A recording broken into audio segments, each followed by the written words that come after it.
Hey everyone, it's Mark Ferguson with Investor and you are looking at a bar I just sold. So a lot of you remember me buying this last year, and I thought it was a good idea, and I was wrong. I will fully admit that. Owning a bar is a completely different business than many others, and came with a lot of challenges, not just from the bar side, but from the liquor license side as far as other businesses I own too. So looking back on it in hindsight, it would have been better not to buy it, but we can't do that. So I'll talk about what I bought it for, what I sold it for, some of the challenges of having it, and what it looks like now. This is what it looked like when I first bought it, and any future plans I have for businesses. I do have other businesses besides this bar, and that's part of the problem with owning this bar was those other businesses I had. So love to hear your comments and hear what you think on the situation. I know a lot of you told me not to buy a bar in the beginning. I did not listen. I didn't realize a lot of the difficulties there would be. So one issue too is that this was in a small town with not a whole lot of people, and that can be tricky as well.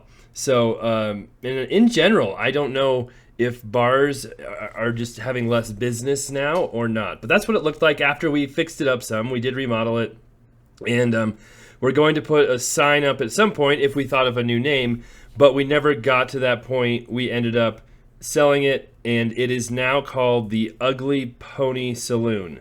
That is what the new owners are calling it. It is operating as a bar. That's my other property over there. I own a couple properties in this town. Well, now just one, actually.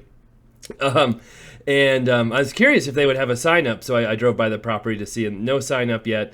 But I know they are operating it much differently than we had. I wasn't really operating it, which I'll talk about, in that the owners, from what I hear, are in there working quite a bit. So, and that's kind of what you see in a lot of these small town bars, because it's very hard to make money without doing that. So this property I paid $275,000 for. Someone actually brought it to me as an off-market deal because they knew I owned a liquor store and mini mart in a neighboring town, not the same town, but one that was close here in northern Colorado. And so I looked at the deal. There was someone who said they would manage it for me and help me out on that front. That didn't work out as well as we thought. And one of the big issues was that, and this is after we had remodeled it inside a little bit too. It had carpet when we bought it, and we painted just a little. Didn't do a ton of work inside, but a little bit. But the problem is in Colorado, there you can see the before picture. Look at that. You cannot have a liquor store and a bar. It's illegal. So I didn't know that. So I could not run this bar myself. I had to have someone else do it. And that was a tricky situation, caused some issues. So it did not start off on the right foot from the very beginning. And so the manager was very nice, helpful, but also had a lot of different things going on, wasn't able to focus solely on the bar, and it was just very tough to focus on marketing, getting people there, and really making any money at all. So that was the big issue. And after owning it for a while, I kind of knew either I needed to sell the bar business or the building or both together, or have a situation where there's a full-time manager willing to run it, market it, do everything that needs to be done.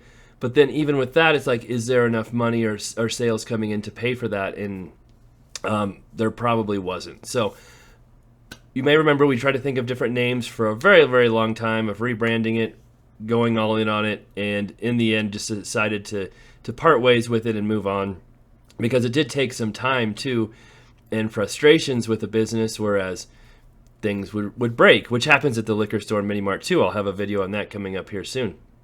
You've got bar fights. You've got to have police involved. There's quite a bit going on with liquor distribution and pricing and different things that are tough to figure out. So we ended up selling it for $310,000. So I would say that I did not make any money because we did rehab some of the outside, some of the inside, as you can see. It did not do fantastic while it was being run. And then there were some commissions that had to be paid as well when I sold it. And I did end up selling the business first. They were running the bar for a month or 6 weeks while we tried to work out the sale of the building. They're doing an SBA loan, which is kind of a government-assisted business loan. And I was wondering if I was just going to keep this building forever and keep renting to them. But they did get that building purchased last week, so it was completely gone and done with. And I'm glad that was finished, because that would have been tricky if I had kept the building and they kept renting from me. I did not want to do that in this particular situation just because it didn't make a whole lot of sense financially. But helping them get the business started and running faster really helped things get going and the deal done.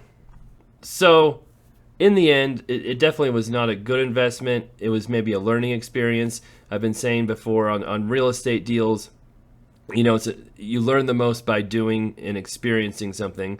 And I could take some things I learned from this business and apply it to my other businesses as well. I'm not sure what those things are yet, but I'm sure there's something that will help me out at some point. And actually figuring out the hot dog roller, maybe that was something. We do have one in the store now. But overall, definitely not going to buy a bar again. Would I ever buy a building that housed a bar? Maybe. I do have a building that has a brewery in it that's sort of like a bar, and that's worked out much better. I'll have a video on that coming up as well, unless I already posted it. I have a few videos coming up here that I haven't posted yet. I'm not sure what order I'll do those in. But glad to be done with the bar. Glad it's over with. I don't plan on going there anymore ever again. So I think my wife and I spent one night bartending there just kind of for fun.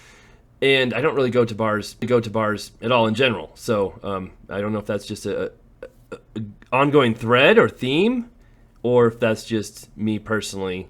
But yeah, we'll see. We'll see how that all goes. But the liquor store, Mini Mart's going fantastic. I just bought a laundromat and a car wash, and we're making progress there, I think. And so we'll have lots of videos and updates on those. Those have been much, much more fun. Even though the laundromat and car wash is not making any money yet, it's been a lot of fun fixing it up, rehabbing it, doing all of that. So, and I am able to do that myself and make all the decisions and run everything, which makes it much, much easier. So, and that's just kind of another topic too on partners and bringing other people into the deal. I do prefer to have 100% control of things, and I'm a bit of a control freak. And so if I can't make decisions and can't do everything myself, that doesn't work out for me personally very well. So even if I'm on the same page with partners, and I do have a partner that I do some deals on, but he lets me do whatever I want. So it works out perfectly. So, all right, that's the bar. Goodbye, bar. We'll have many more videos in my other businesses. We're always buying new properties too to flip, looking for new rentals as well. So we'll have updates on all of those. Thank you for watching. Thank you for your support. And yep, you live and you learn.